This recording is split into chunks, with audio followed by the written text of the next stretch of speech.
This week's 2-minute tip comes from Be a Great Manager Now, and it's about how to listen.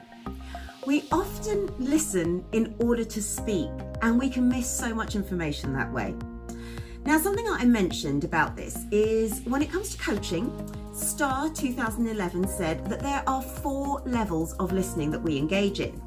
They are cosmetic, which is the first level. That's sort of like saying, yeah, whilst we're scrolling on our phone or doing something that's otherwise engaging. The second is conversational. And this is where there's a level of engagement in that conversation. Now, this can be often when somebody says, "What did I just say?"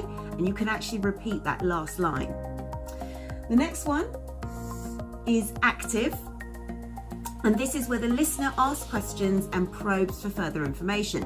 Now, this is particularly helpful if you are trying to deal with a problem or a situation, because by repeating back, "Have I got this? Did I understand you correctly?" you can actually be sure that you have really understood the problem. Otherwise, what tends to happen is if you think you've understood and then you go and pass it on to somebody else, actually, if you've got it wrong, then there's further problems when you get back.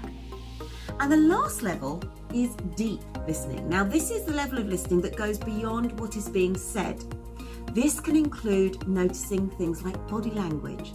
And this is incredibly powerful for coaches, because what we notice is things like if somebody suddenly starts playing with their hair or stops doing something, or you can see their body tense, then you know that they might be getting to a point where you could start probing a little bit further to get a bit closer to the truth.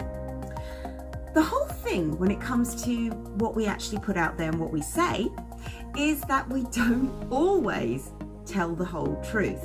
What we tend to do is put across something which we have rehearsed and we know is acceptable. So if you start listening with all 4 levels,